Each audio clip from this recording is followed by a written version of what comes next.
చంద్రహాస్ హీరోగా ఎంట్రీ ఇచ్చిన ప్రారంభం నుంచే యాటిట్యూడ్ స్టార్గా పేరు తెచ్చుకున్నాడు. మీడియాకి ఫోటోలు ఇచ్చే విషయంలోనే యాటిట్యూడ్ చూపించాడు.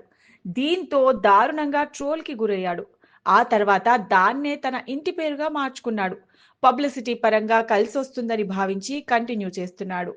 రామ్ నగర్ బన్నీ సినిమాతో హీరోగా పరిచయమైన ఆయన పెద్దగా ఆకట్టుకోలేకపోయాడు.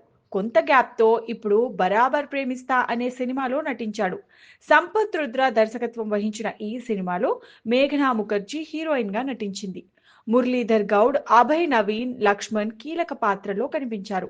కాకర్ల సత్యనారాయణ సమర్పణలో CC creations, AVR movie wonders బ్యానర్లపై గెడా చందు, గాయత్రి చిన్ని, ఏవిఆర్ ఈ మూవీని నిర్మించారు. 2 వారాల క్రితం ఈ సినిమా విడుదలయ్యింది. ఆడియన్స్ ని ఆకట్టుకోలేకపోయింది. ఇంకా చెప్పాలంటే ఈ మూవీని ఆడియన్స్ పట్టించుకోలేదు. ఆయన చేసిన వివాదమే అందుకు కారణం.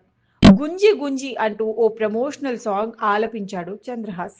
అందులో కొన్ని వల్గర్ పదాలను ఉపయోగించాడు. దీంతో ట్రోల్కి గురయ్యాడు. దారుణంగా విమర్శలు ఫేస్ చేశాడు. దీనికి తోడు నెటిజన్లపై కూడా ఆయన ఫైర్ అయ్యాడు. ఇదంతా సినిమాపై గట్టి ప్రభావం చూపించింది. దీంతో ఎవరూ సినిమాని పట్టించుకోలేదు.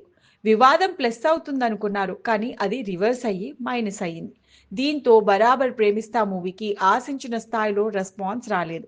నిజానికి ఓ మోస్తరుగా ఆడాల్సిన మూవీ, కానీ చంద్రహాస్ అండ్ టీమ్ చేసిన అతి గట్టిగా దెబ్బ కొట్టింది. ఇక ఈ మూవీ ఆల్మోస్ట్ క్లోజ్ అయింది. ఇక థియేట్రికల్ ఎత్తేశారు. మరి దీనికి ఎంత పెట్టారు, ఎంత వచ్చిందని చూస్తే సినిమాకి 4 కోట్ల అయిందన్నారు, కానీ 2 కోట్లలోనే తీశారట. పబ్లిసిటీ వగైరా 3 కోట్ల వరకు వెళ్ళిందని సమాచారం. మరి ఈ సినిమాకి ఎంత కలెక్షన్స్ వచ్చాయంటే టోటల్గా 82 లక్షలు వచ్చాయని సాక్నీక్ సైట్ వెల్లడించింది. ఇండియా నెట్ 70 లక్షలు ఉంటుందని అంచనా వేస్తున్నారు.